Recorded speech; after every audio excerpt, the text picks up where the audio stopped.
지난 주일에 본문의 말씀을 가지고 다윗과 관련된 말씀으로 은혜를 나눴습니다. 자, 오늘은 본문에 등장하는 또 다른 사람, 오벳 에돔 집 그리고 아비나답 집, 이 두 집을 대상으로 해서 하나님 우리에게 주시는 교훈들을 함께 나누겠습니다. 자, 본문 1절부터 8절 말씀을 요약하면 이렇습니다. 다윗이 예루살렘을 정복하고 이름을 다윗성으로 바꿉니다. 그리고 그곳에 하나님의 궤를 모시기 위해서 군사 3만을 모으고 새 수레를 만들고 아비나답 집으로 가서 새 수레에 그 언약궤를 실었습니다. 그리고 그 집에 최소 70년 언약궤를 모셨는데 그의 집의 아들 아요와 우사가 이 일에 수종을 들었는데 우사는 뒤에서 수종을 들고 아요는 앞에서 수종을 들었습니다. 그리고 다윗과 온 이스라엘 백성은 각양의 악기로 하나님 앞에서 연주를 하면서 이 언약궤를 옮기고 있었습니다. 그런데 이 아비나답 집에서 나올 때는 괜찮았는데 넓은 광장 곧 타작마당에 이르러서 갑자기 요동을 쳤습니다. 그때에 그 뒤에 수종을 드는 우사가 그 언약궤를 붙잡았더니 하나님이 도와셔서 그 우사를 쳤습니다. 그래서 그 자리에 죽으니까 다윗이 화를 내면서 어찌 이 언약궤를 내가 있는 다윗성에 옮길까? 그러면서 그것을 오벳 에돔 집으로 옮기는 과정이 오늘 10절까지 기록이 됐습니다.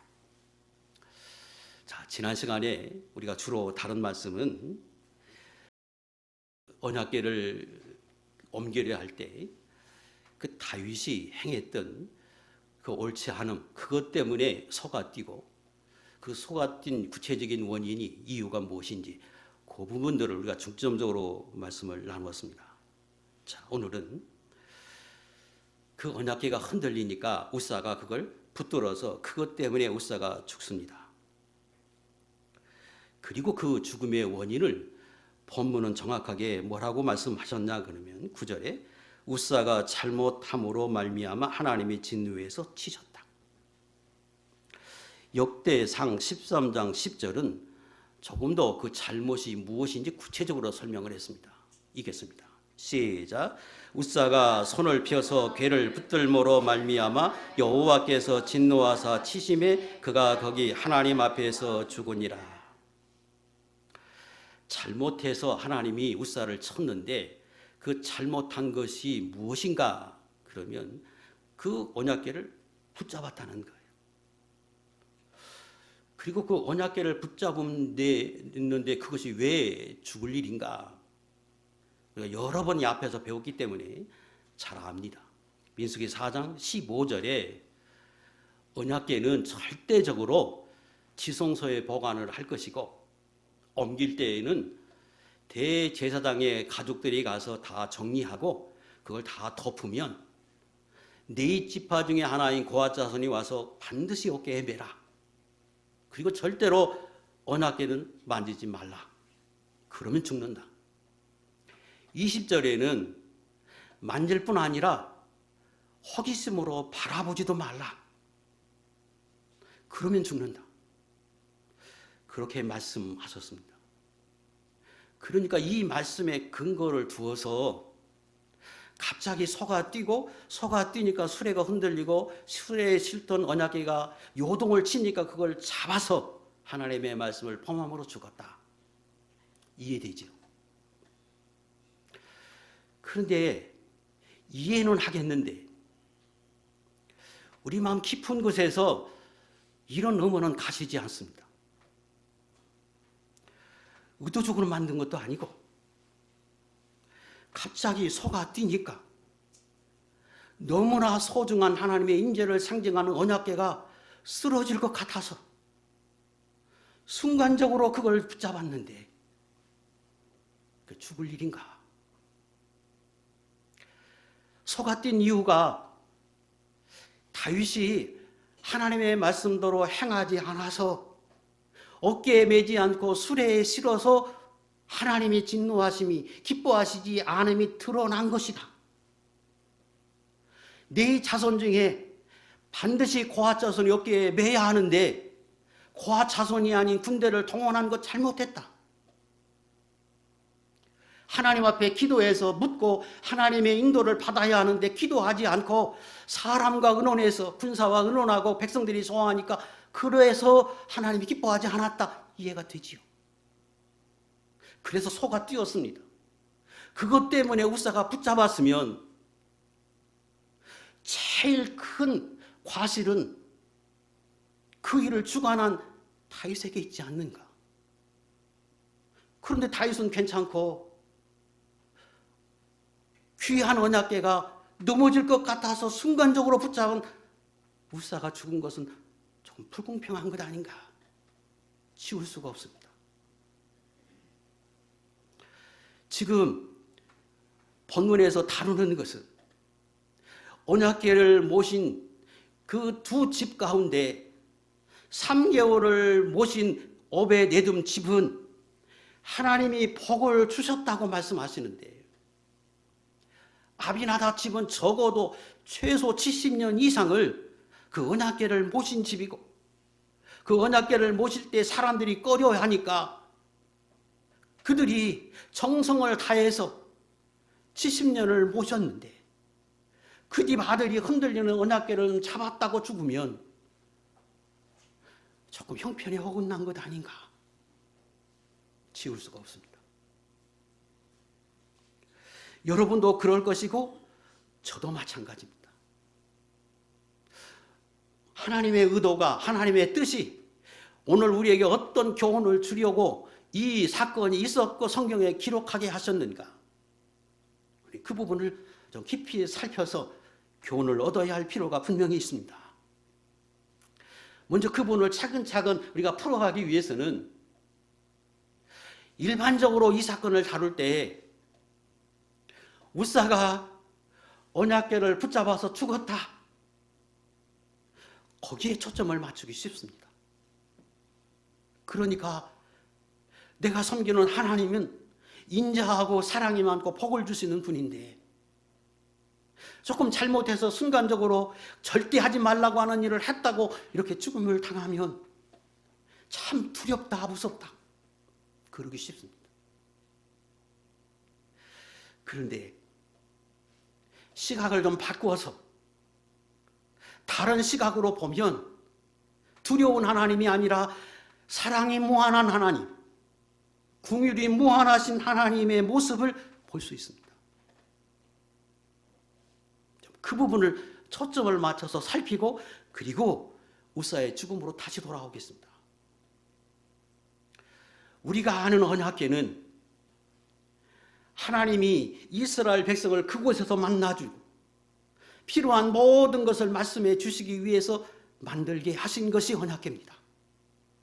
출애굽기 25장 22절의 말씀 우리가 여러 번 찾아서 그리고 예수 믿는 성도들 안에 성령을 주시고 그 성령이 오늘도 그와 같은 역할을 하셔서 우리 안에 말씀하시고 필요한 모든 것을 생각나고 가르쳐 주십니다. 목적이 성도들에게 복을 주고 은혜를 주고 그리고 깨닫게 하시고 이게 하나님의 목적 맞습니다. 그 언약궤가 하나님의 임재를 상징하기에 절대로 만지지 말라. 보지도 말라. 그리고 그 언약궤를 성막에 보관하되 성소보다 더욱 지극히 거룩한 지성소에 보관을 하고 대제사장이 1년에 한 번 거기 들어가라. 들어갈 때 그냥 들어가면 죽으니까 반드시 너 자신을 위해서 속죄하고 온 이스라엘 백성을 위해서 속죄의 제물을 드리고 속죄의 제를 드리고 정결한 상태로 들어가라. 그렇지 않으면 죽는다. 이게 율법입니다. 레위기 16장 2절. 시작. 여호와께서 모세에게 이르시되 내 영 아론에게 이르라. 성소의 휘장 안에 법궤 위 속죄소 앞에 아무 때나 들어오지 말라. 그리하여 죽지 않도록 하라. 이는 내가 구름 가운데서 속죄소 위에 나타남이니라. 언약궤 위에가 속죄소. 하나님이 거기에 늘 나타나 계심으로 대제사장이 1년에 한 번 들어와야지. 아무 때나 들어오면 안 된다. 왜? 죽는다. 이외에 제사를 드리고 아주 깨끗하게 하고 들어와야지. 그렇지 않으면 죽는다. 이게 언약궤예요. 그런데 그 언약궤가 아비나답 집에 70년 있었습니다. 어떤 상태로? 산속에 방치된 상태로. 그들은 매일 그걸 받고 대제사장만이 1년에 한 번에 들어가서 그것도 정결하지 않으면 죽은 그 언약궤를 그 집은 70년 동안 섬기는데도 모시는데도 아무 문제가 없어요. 성경에 그 어디라도 아비나답 집이 대제사장의 후손이란 말이 없어요. 그들이 어깨에 매야 할 고아 자손이란 말도 없어요. 그들이 70년 살면서 거룩하게 하나 죄 없이 살았느냐? 그럴 수 없지요. 그런데 그 하나님과 더불어 70년 동안 지내는 동안에 아무 문제 없이 평안하게 살게 하고 그 하나님으로 인하여 그들은 은혜를 잃고 70년 지냅니다. 지금 이스라엘 백성은 블레셋에 종살이 70년 했어요. 앞에 우리가 배웠던 것처럼 20년 지나니까 하나님을 너무 사모함으로 그때 잠시 하나님이 이스라엘 백성으로 하여금 블레셋을 물리쳐서 종에서 해방되게 했으나 얼마 되지 않아서 다시 우상 섬기고 그들이 타락해서 다시 블레셋에 종살이 합니다. 그래서 농사짓면 빼앗아가고 기도하러 모이기만 하면 침략해오고 그렇게 70년을 살았는데 산속에 언약궤를 모시고 있는 이 아비나답 집은 블레셋이 접근도 안 해요. 왜요? 이전에 그들이 언약궤를 가져갔다가 무서운 재앙을 겪고 스스로 보내주었어. 그 집은 아무리 농사를 지어도 괜찮았고 하나님의 은혜 안에서 하나님이 그 집에 계시니까 최소한의 은혜와 복을 받으면서 그들은 70년을 지냅니다. 그건 성경에 드러나지 않지만 다른 시각으로 보면 무한한 은혜를 그들은 입고 70년을 살았습니다. 아비나답만 그렇습니까? 다윗이 지금 분명히 하나님의 언약궤를 옮기려 하는 것 대단히 하나님 기뻐하는 이거 옳은 일이고 잘한 일인데 그가 하나님의 율법대로 행하지 못했고 기도하지 못하고 분명히 잘못했어. 제일 큰 잘못인데 그 언약궤를 수레에 싣고 산속에서 나올 때는 괜찮았다가 넓은 광장에 와서 나는 기뻐하지 않는다. 너 이렇게 하면 안 되지. 그걸 알게 하기 위해서 하나님이 잠시 흔들어 놨어요. 즉각 그때 진노에서 다윗을 치고 백성을 죽이고 그게 아니라 그들의 중심을 알기에 다윗의 중심을 알기에 그저 하나님이 가만히 계시다가 너는 이러면 안 되지.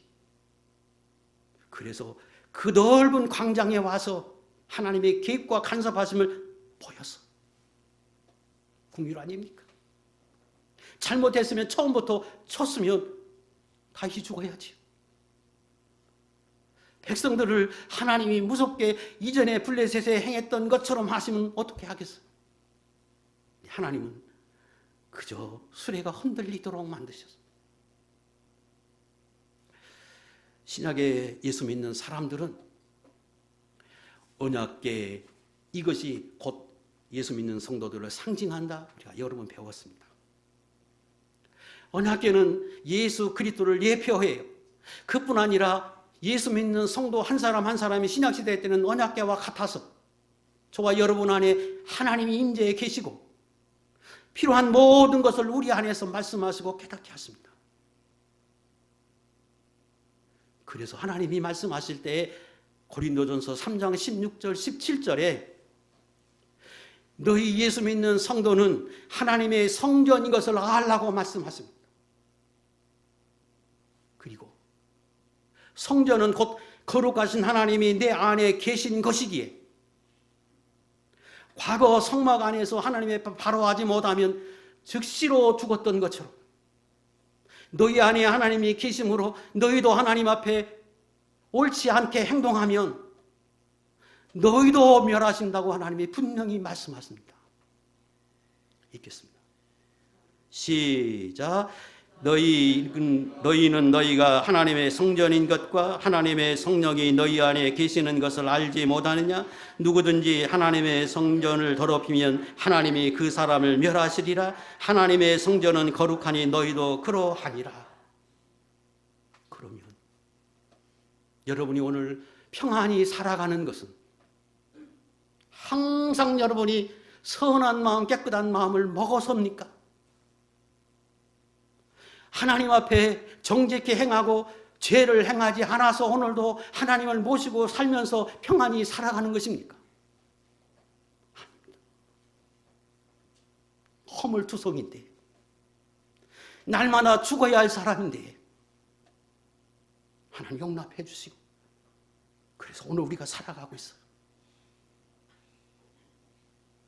지금 우사가 죽은 것 때문에 두렵다. 하나님 앞에서 조금만 잘못하면 하나님이 나를 치신다. 우리 집을 치신다. 아니요. 그럼 벌써 죽었어요. 한 사람도 여기 살아날 사람 없어요.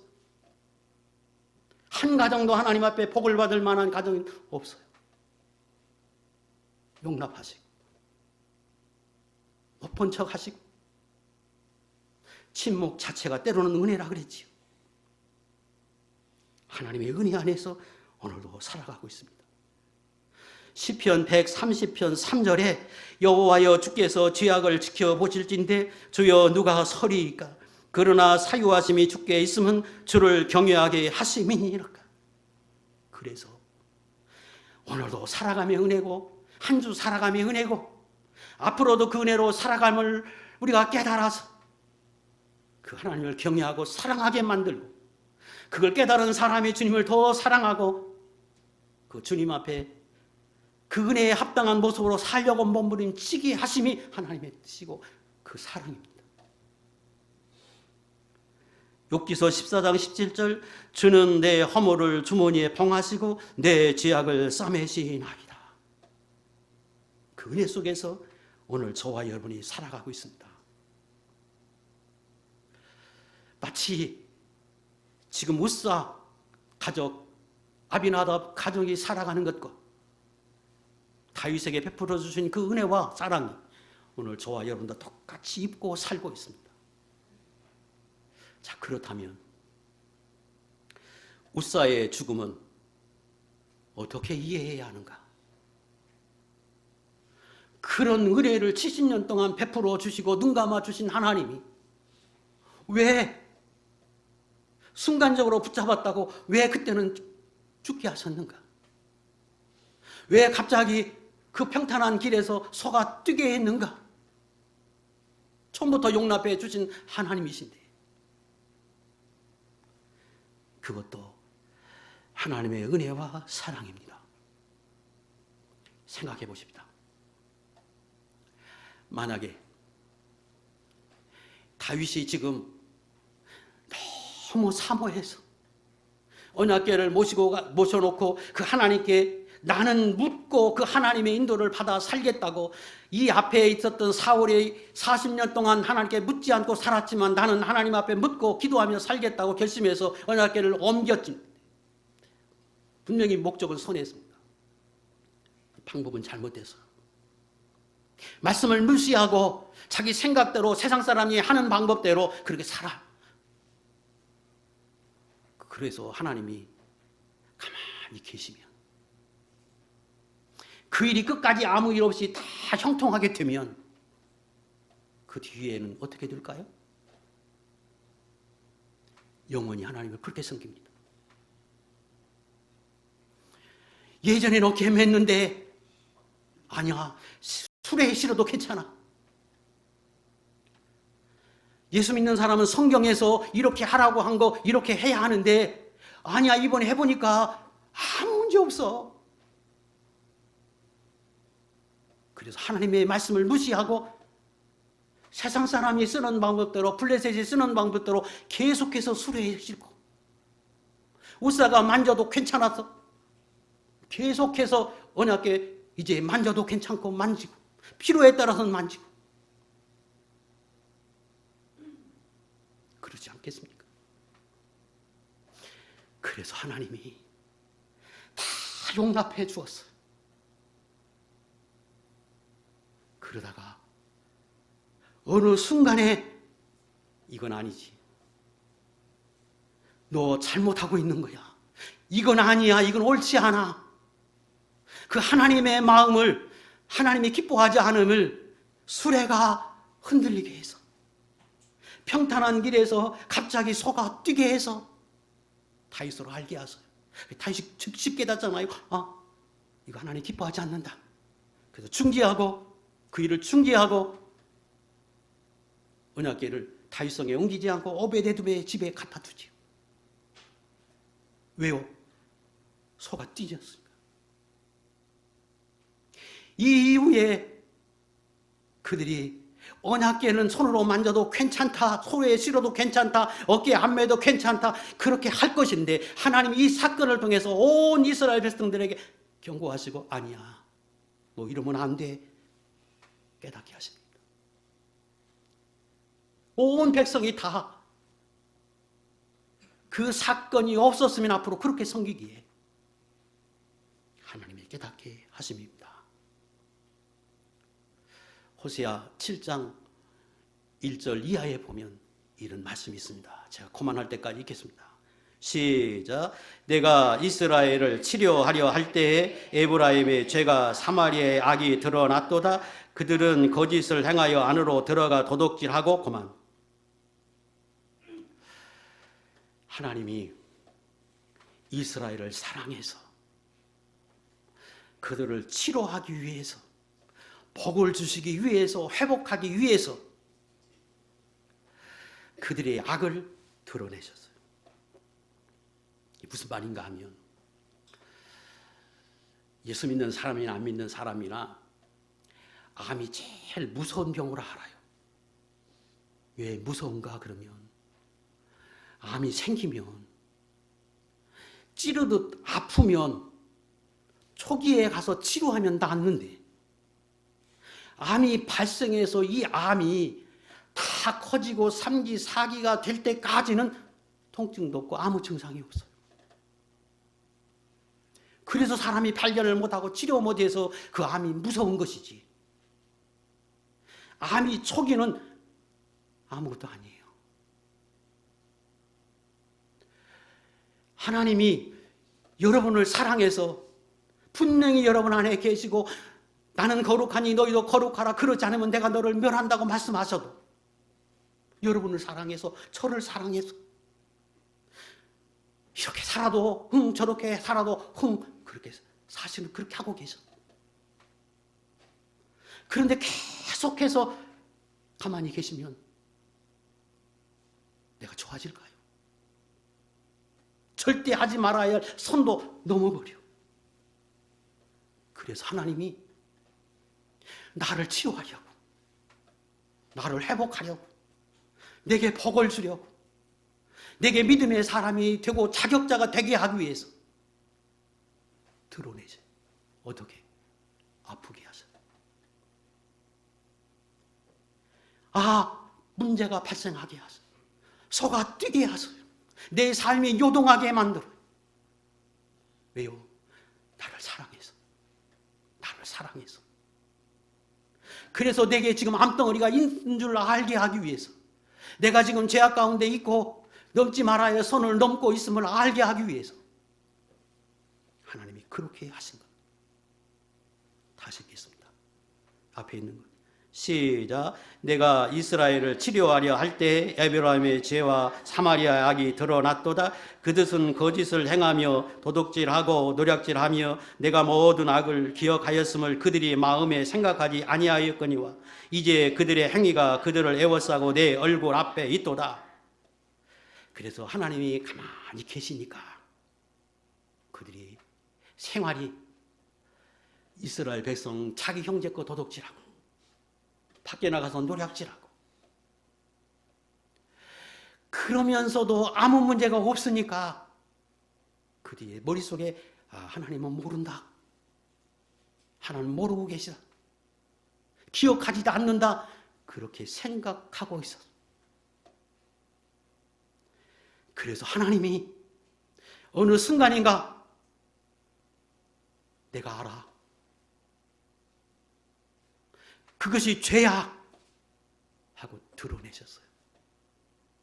그때 비로소 이스라엘 백성이 생각해. 하나님이 다 하셨구나. 그게 옳지 못했구나. 그 결과로 내 삶이 지금 이렇게 되고 있었구나. 침묵하셨을 뿐이지 하나님이 모르는 게 아니었구나. 그때 안다는 거예요. 그 왜 하나님이 그때 그러냐? 치료하려고, 회복하려고, 복을 주려고, 믿음의 사람이 되려고, 되게 하려고 하나님이 그때 간섭하셨다. 이것이 하나님의 은혜요 사랑입니다. 기억합시다. 하나님은 내 안에 계시고 나를 다 아서, 그런데 사랑이 무한해서 다 아심에도 불구하고 모르는 것처럼 가만히 계셔. 그리고 잘할 때에는 상을 주고 복을 주고 칭찬해 주셔. 그렇다고 모르는 게 아니고 다 아시는데 돌아서서 믿음의 사람으로 살아가기를 기대하면서 그렇게 하고 계시. 그러나 어느 선을 넘어가고 그 사람을 정말로 사랑하며 그 사람을 정말로 사랑해서 큰 사람이 되고 복을 받게 하기 위해서 때로는 간섭하신다. 그러거든. 아프게 하거든. 삶의 요동함이 생기거든. 내 삶의 수레가 흔들리거든. 나를 돌아보고 하나님이 기뻐하지 않음을 드러내신 건 줄 깨닫고 그때는 하나님의 사랑 앞에 자기를 돌아보는 축복의 종들이 되어야 하고, 여기 계신 분들은 그렇게 될 수 있기를 주의 이름으로 축복합니다. 자, 이제 조금 더 실생활에서 내게 적용해서 교훈을 얻겠습니다. 은하계를 보지 말라. 죽는다. 그 말은 하나님을 섬기는 것을, 교회에 나온 걸 취미로, 재미로, 심심해서, 친구 사귀기 위해서 그런 형태로 나오지 말라. 하나님을 그렇게 섬기지 말라. 생명 없다, 복 없다, 천국 못 간다, 그런 뜻이라고 그랬어요. 하나님을 붙잡지 말라, 언약궤를 붙잡지 말라. 그 말은 하나님을 섬기는데 그 하나님을 마치 세상의 도구처럼, 사람처럼 자기 마음대로 움직여 조종하려고 하지 말고 복을 받게 하는 도구로 여겨서, 내 목적을 이루는 도구로 여겨서 그 하나님을 내 목적을 이루는 수단으로 삼고 내 뜻대로 이끌어 가려고 시도하지 말라. 그저 하나님은 어깨에 매듯 말씀하시고 감동하시면 예, 그렇게만 살라. 그게 복 있는 사람이요 생명 있는 사람이다. 이 앞에 거기 우리가 배웠습니다. 오늘 조금 더 진행합니다. 그러면 누가 하나님을 붙잡을까요? 누가 하나님을 도구화할까요? 70년 섬긴 아비나답의 가정이 그랬어요. 다시 말하면 70년 동안 하나님을 가까이서 섬길 때 사람들이 싫어하니까, 그 언약궤를 모시는 것을 싫어하니까 아비나답 집에 갖다 줬어요. 아비나답은 다른 사람이 하기 싫은 것 70년 동안 굳은 일을 다 하면서 그 하나님을 섬겼어. 교회를 섬기는데 그 어떤 사람보다 열심히 몸을 들이고 정성을 다하고 다른 사람이 하기 싫은 거 앞서서 헌신하고 봉사하고 물질을 들이고 시간을 들이고 70년을 그렇게 섬겼어. 가까이서. 그러다 보면 그런 사람이 아요고, 그런 사람이 우스하고, 그런 사람이 아비나답의 집인데, 그런 사람은 잘못하다가 언약궤가 요동하면 붙잡을 수 있다는 거예요. 다른 사람은 언약궤 옆에 오지도 않아서 붙들지 않아요. 그런데 그들은 가까이서 섬기다 보니까 그들이 잘못하면 언약궤를 붙든다는 거예요. 굉장히 어려워요. 이 부분을 조금 쉽게 설명하기 위해서 조금 더 쉽게 설명하겠습니다. 지금 소가 요동하는 이유가 하나님이 기뻐하지 않아서 그 결과 언약궤가 흔들렸어요. 그러면 요동하는 소를 붙잡아야 옳은 겁니까? 아니면 언약궤를 붙들어야 옳은 겁니까? 모르겠죠. 자, 조금 더 다르게 설명하면, 지금 하나님은 삶의 요동함을 지운 이유가 나를 돌아보라고, 내가 기뻐하지 않는다 깨닫게 하기 위해서 소가 뛰고, 그것 때문에 언약궤가 흔들려서 내 삶이 흔들렸어요. 그러면 나를 돌아봐야 합니까? 그것 때문에 징계하고 그것 때문에 아프게 하는 그 하나님을 붙들어야 합니까? 몰라요. 여기 하나님을 붙든다는 말은 하나님 앞에 기도한다는 말이 아니라, 하나님 왜 이러십니까? 이러시면 안 되지요. 내가 70년을 섬겼는데 어찌 나한테 이럴 수 있습니까? 가만히 계세요. 가만히 계세요. 그런 뜻이. 다시 묻겠습니다. 내 삶이 요동하면 나를 보라봐야 합니까? 하나님을 붙들고 하나님 이러시면 안 되지요. 가만히 계세요. 그게 옳습니까? 그렇지요. 그런 뜻이. 신앙생활을 오래 하다 보면 나도 모르는 사이에 내 삶에 요동함이 생기면 우리가 이렇게 반응해요. 하나님, 내가 이렇게 열심히 하나님 교회를 섬기려고 하는데, 교회를 다니는데 왜 나에게 이렇게 하십니까? 왜 이런 어려움이 있습니까? 내가 70년 동안 하나님을 섬겼는데, 그 누구보다도 헌신했는데 섭섭합니다. 이러면 안 되지. 그러고 싶다는 거예요. 지금 하나님이 우사를 치신 것은 그런 모습이, 그런 자세가 하나님이 볼 때는 기뻐하지 않는 모습이라고 깨닫게 하기 위해서 이 사건, 아까 깨달음 주신 것과 같이 그동안에 용납해 주신 그것을 깨닫기 위해서 모든 백성 앞에서 하나님이 보이신 것이다, 그런 뜻입니다. 자, 이 부분을 조금 더 뒤에서 다시 설명하겠습니다. 예, 이 부분이 조금 어렵습니다. 자, 이제 오베데돔을 이야기하고 그 마무리하면서 다시 이 부분을 다시 한번 언급하겠습니다. 본문 9절 이하의 말씀입니다.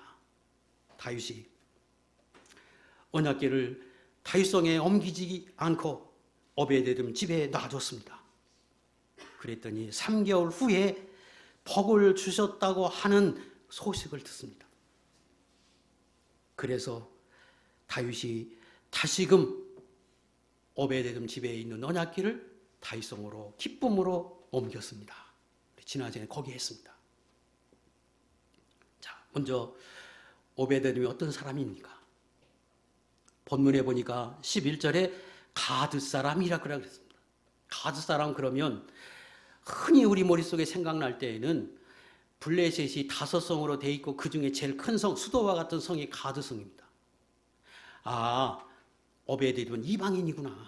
그래서 그 집에 언약궤를 모셔놓은 거구나. 이스라엘이 두려워서, 다윗이 두려워서 그 집에 언약궤를 모셔놓은 거구나. 이렇게 생각하기 쉽습니다. 그거 아닙니다.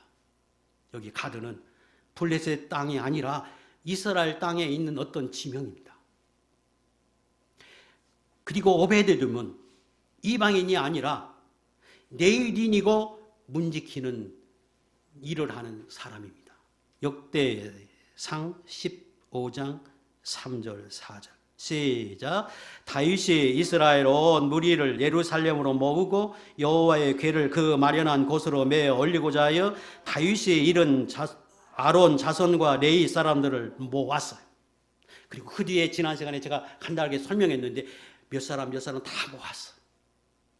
24절 5절 시작. 오베데돔과 여이야는 궤 앞에서 문을 지키는 자이더라. 여호와의 언약궤를 즐거이 메고 오베데돔의 집에서 올라왔는데, 오베데돔은 내일인이고 성막을 지키는 일을 하는 사람이요. 다윗이 그 내일인인 오베데돔 집에 언약궤를 갖다 놨어요. 그러면 어떻게 3개월을 섬겼는데 하나님이 복을 주신다고 했는가? 복을 주신 이유가 어디 있고 비결이 어디 있는가? 성경은 그 집이 왜 복을 받았는지 그 이유에 대해서는 침묵합니다. 설명이 없어요. 다만 3개월 모셨는데 하나님의 복을 주셨다고 하는 그 3개월만 강조해서 저는 그렇게 들립니다. 오베데돔 집은 3개월 섬겨서 복을 받고, 아비나답 집은 70년을 섬겼는데 복은 받기는 받고 은혜 안에 살긴 살았지만 큰 복은 못 받았어요.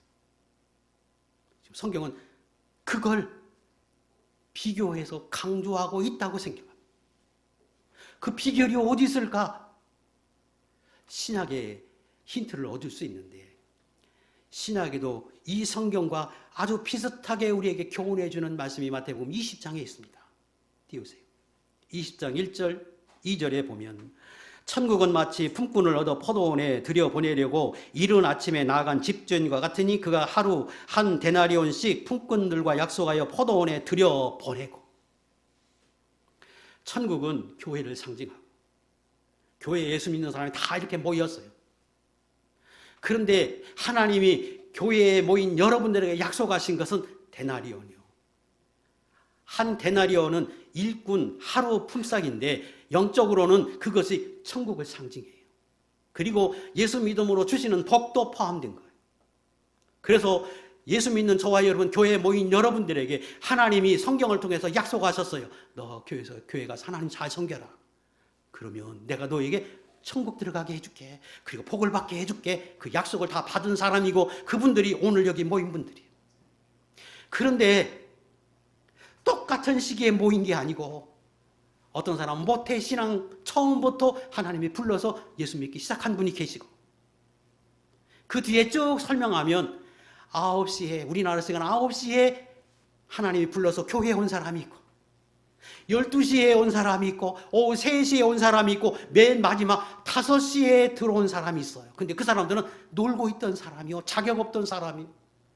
그런데 5시 돼서 3시 돼서 주인이 와서 너도 포도원에 들어와라, 일해라. 그러면 내가 한 대라는 천국 가게 해줄게, 복을 받게 해줄게 하고 약속하니까 와서 일을 했어. 그런데 일을 다 하고 6시에 정산을 하려 할 때 주인이, 하나님이 이렇게 말씀하세요. 얘들아, 나중에 온 사람부터 지불해라. 5시에 온 사람이 뭘 받느냐? 한 데나리온을 받았어요. 천국 가게 해주었어요. 90에 돌아가셨는데 89살에 예수 믿어도 천국 가요. 5시에 예수 믿는 사람, 3시에 또 보니까 한 달에 안 줘요. 근데 아침에 일찍 온 사람이 생각할 때, 나는 더 많이 받겠구나. 왜? 그동안에 열심히 일했으니까. 교회를 섬길 때에 나는 처음부터 교회를 섬겨서 굳은 일, 다른 사람이 하기 싫은 거, 그 열심히 70년을 섬겼거든. 1년 섬기고 복을 받고 1년 섬기고 천국에 들어갔다면 나는 마땅히 더 많이 받아야 하겠지. 그래서 은근히 지금 기대하고 있어요. 그런데 나중에부터 돈을 주기 시작하는데 모두가 똑같이 한 데나리온을 줘. 그러니까 먼저 왔던 사람들이 불만을 표해요. 공평하지 않다. 왜 나는 그동안에 굳은 일 다 하고 남이 하기 싫은 일 지금까지 충성하고 헌신했는데 왜 나에게는 이렇게 줍니까? 그때 결정적인 말씀을 주님이 하십니다. 그 다음 띄우세요. 요건 읽겠습니다. 시작. 내가 선함으로 내가 악하다 보느냐? 악하게 보느냐? 이와 같이 나중된 자로서 먼저 되고 먼저 된 자로서 나중되리라. 너희는 내가 맨 처음에 계약할 때 한 대안으로는 천국에 들어가게 해준다고 말했지. 그 합당한 복을 받게 해준다고 말했지. 그리고 약속대로 넌 주었어. 그런데 5시에 놀고 있는 사람, 자격 없는 사람, 불쌍해서 데려다가 일시키고 내가 주었어. 그게 나쁜 일이냐? 악한 일이냐? 선한 일 아니냐? 그런데 너희는 나를 악하다고 하느냐 지금? 책망하십니다. 거기에만 그치지 않고 먼저 내가 나중되고 나중되가 먼저 된다고 말씀하세요. 그 말은 똑같이 천국 가지만 아침부터 처음부터 예수 믿었던 너보다 70년 동안 헌신하며 살았던 너보다 나중에 예수 믿고 하나님 앞에 섬겼던 그 사람이 천국에서도 더 큰 상을 받을 수 있다. 그런 사람이 많다. 이렇게 말씀하셨어요. 똑같지요? 석 달 섬기고 복 받았는데 70년 섬기고 큰 복을 못 받았다면 이치적으로 갔잖아요. 뭘 하나님이 설명하십니까? 이런 거지요.